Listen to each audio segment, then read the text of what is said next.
What's on your radar, Briahna? Well, Ravi, as it turns out, the healthcare situation in this country is so bad that even Donald Trump realizes that it benefits his presidential chances to come out in defense of, at very least, healthcare for the elderly. In a campaign ad he issued last week, he warned, quote, under no circumstances should Republicans vote to cut a single penny from Medicare or Social Security. Let's take a listen. Well, we absolutely need to stop Biden's out-of-control spending. The pain should be borne by Washington bureaucrats, not by hardworking American families and American seniors. The seniors are being absolutely destroyed in the last 2 years. Cut the hundreds of billions of taxpayer dollars going to corrupt foreign countries. Cut the mass releases of illegal aliens that are depleting our social safety net and destroying our country. Cut the left-wing gender programs from our military. Cut the billions being spent on climate extremism. Cut waste, fraud, and abuse everywhere that we can find it, and there's plenty of it. But do not cut the benefits our seniors worked for and paid for their entire lives. Now, you might remember that Donald Trump distinguished himself from the Republican field back in 2016, in part by positioning himself as a defender of Medicare and Social Security against Republicans who sought to cut those programs.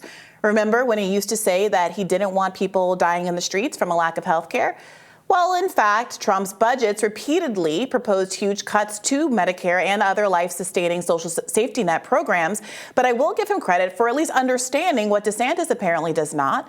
Americans not only need Medicare to keep from, quote, dying in the street in their old age, they actually love the program. 95% of beneficiaries say they're satisfied with their Medicare Advantage plan, and 93% polled recently by Morning Consult said that protecting funding should be a priority for the Biden administration. 68% said it should be a top priority. This seems like a no-brainer. If you want to win an election, and more importantly, if you want to protect elderly seniors who have worked hard their entire lives in anticipation of receiving this benefit, you need to be focused on health care, and not just for the elderly. An October 2022 poll showed that 39% of voters are either very likely or somewhat likely to cross party lines for lower health care costs. But get this.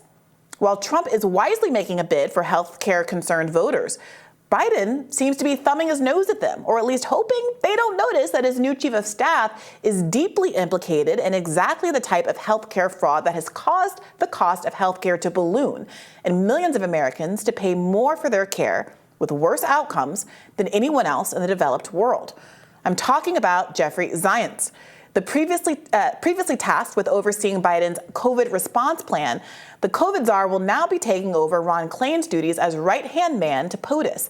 And if it wasn't already clear that Joe Biden's allegiance to the healthcare and pharmaceutical industry is stronger than his commitment to the people he was elected to protect, this choice of consigliere speaks volumes.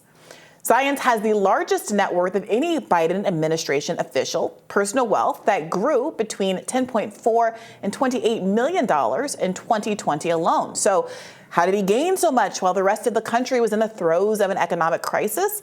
Well, via healthcare profiteering. Last year, the American Prospect reported that, quote, over the span of 2 decades, the healthcare companies Zients controlled, invested in, and helped oversee were forced to pay tens of millions of dollars to settle allegations of Medicare and Medicaid fraud. They have also been accused of surprise billing practices and even medical malpractice.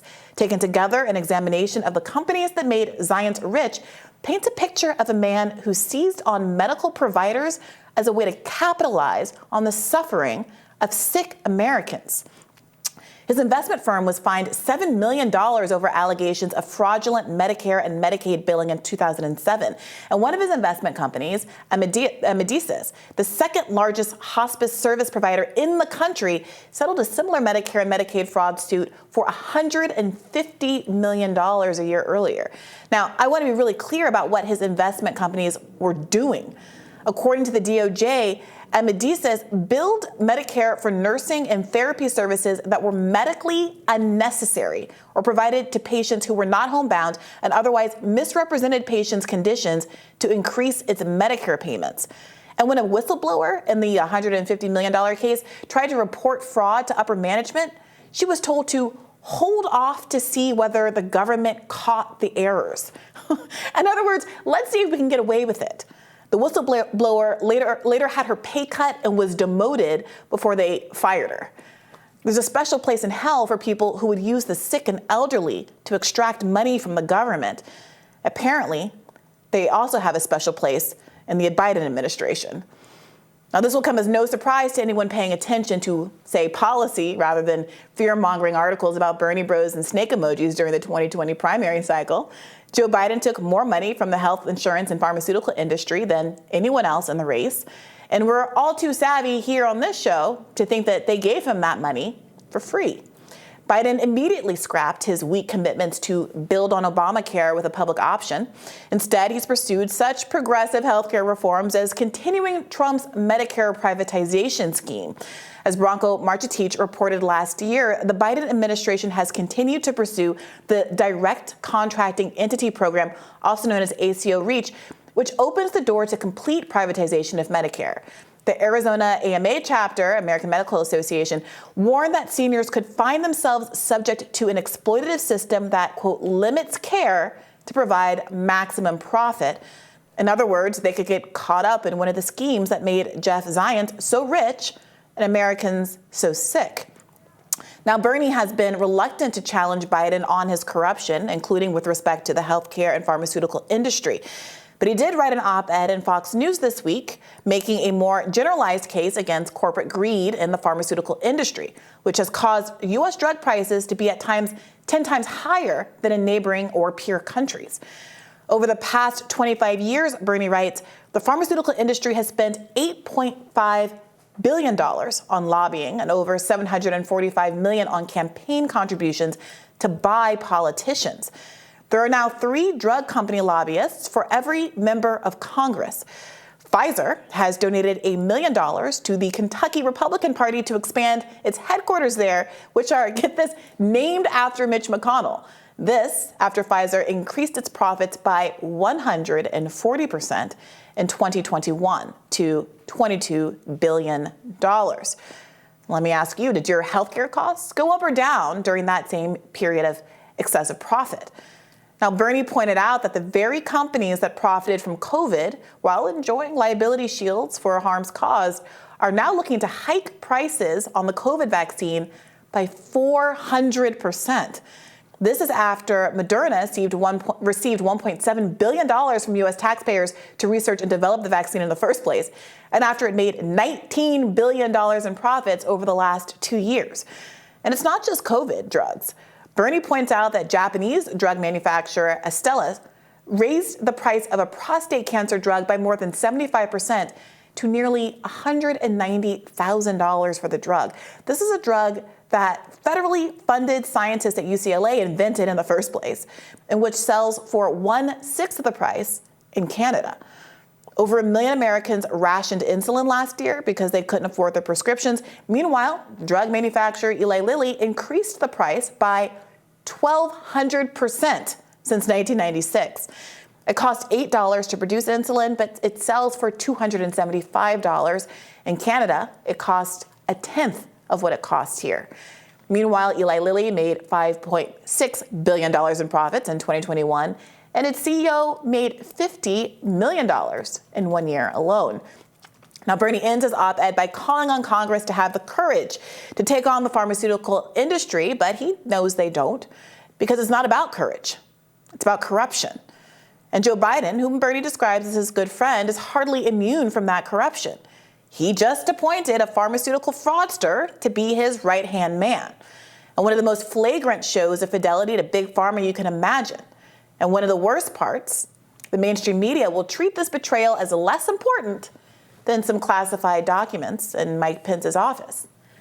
And there's not much we can do about it at this point. This is what our priorities are as a country. It doesn't seem like either political party, with the exception of some of these op-eds from Bernie Sanders and Independent, are really willing to call out this deep corruption in the pharmaceutical industry. I thought it was very interesting to see Bernie Sanders pen an op-ed for Fox News, and I think he was very savvy, your old boss, to frame it in a kind of language that appeals to conservatives at this specific moment in time, because there is a lot of animus in the conservative movement or conservative media toward pharmaceutical companies right now, particularly Pfizer, due to vaccines and the idea that vaccines were going to be required of people, that they've failed to fully deliver on the process of what Pfizer said, and also, to conservatives' credit, touching on some of the corruption there, the partnership between the private sector and the public sector that, as you correctly point out, was tremendously profitable for Pfizer. What did they do?